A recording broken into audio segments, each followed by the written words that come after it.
So the NBA rumor mill is suggesting that the Atlanta Hawks may be willing to part ways with Al Horford, and you have to imagine part of this is because of his impending free agency, but also, while the Atlanta Hawks are definitely a good team, one that's centered around ball movement, selflessness, and shooting, they are kind of stuck. I don't see them becoming a real contender, and it may be time to go in a younger direction with point guard Dennis Schroeder, and one of those first steps might be letting Horford go or trading him away. I mean, Al Horford is a very versatile big man, one who can run the floor and finish inside, but also post up a bit on other big men, as well as be one of the better passing bigs in the league. And Horford, he just has an all-around game, and the sum of his parts makes him, in my opinion, still one of the probably top 5 centers in the league. We can't forget about his defense and his rebounding as well. And apparently the Boston Celtics are in the middle of these trade talks, and it would make sense because of all the draft picks that they've accumulated. And the Celtics are a promising team. They're on the rise. I mean, you look at someone like Avery Bradley, whose offense and outside shooting has finally caught up to his stellar defense. And everything I say about Bradley, I could probably say about Crowder at their small forward position. And of course, there's Isaiah Thomas, who he may only be, 5'9", but his ability to score from outside, but also be fearless as hell going to the basket. Seriously, the only guy who doesn't realize how tall he is him. And as a result of the head coach Brad Stevens, the Celtics, their ball movement and team philosophy, it's great. And we also have to talk about the emergence of Jared Sullinger's defense, one of the better defensive teams in the league as well, and Amir Johnson, a power forward, has been very versatile for them.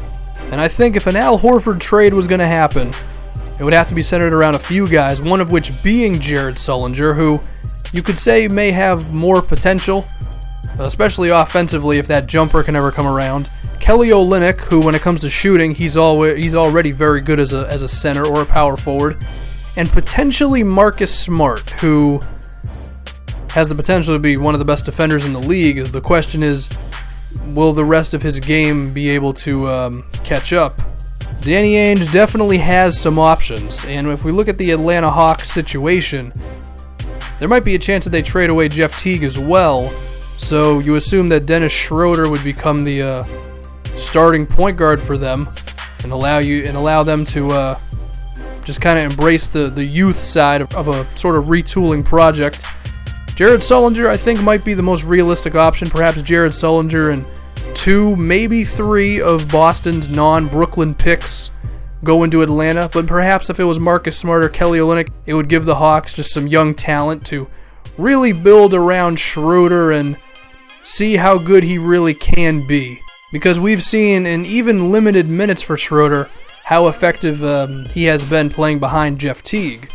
Now, on the other side of things, Al Horford, you have to imagine, would be fantastic for the Celtics because the way they play with ball movement and all that, like that fits into Horford's game like a glove. I mean, I think he would be, outside of a top 10 player, might be the perfect big man for the Celtics because his passing and his ability to still be a decent rebounder and hit the outside shots and just have that team philosophy. I mean, he was a huge reason for Atlanta winning 60 games, but also he would be the post presence that the Celtics are kind of desperate to obtain, to be honest with you, because I think it would just be a fantastic fit.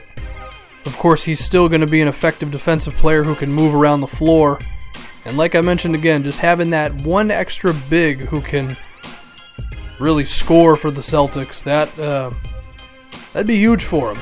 As far as expectations for Boston, if this move were to happen, I think they would get as far as the conference finals, but I don't think they'd have a chance against Cleveland. But Horford would not be the final step. The Celtics would not be done with their process to becoming a championship team. They would still have the Brooklyn picks. So if Al Horford is really moved, and it really is, to the Celtics, I think it could happen. I think assets that would go could make sense for both teams. Atlanta would have a chance to acquire some young players and some draft picks, and the Celtics would acquire another established vet who could just make them a better team but not compromise their chances of still having the assets of the Brooklyn picks.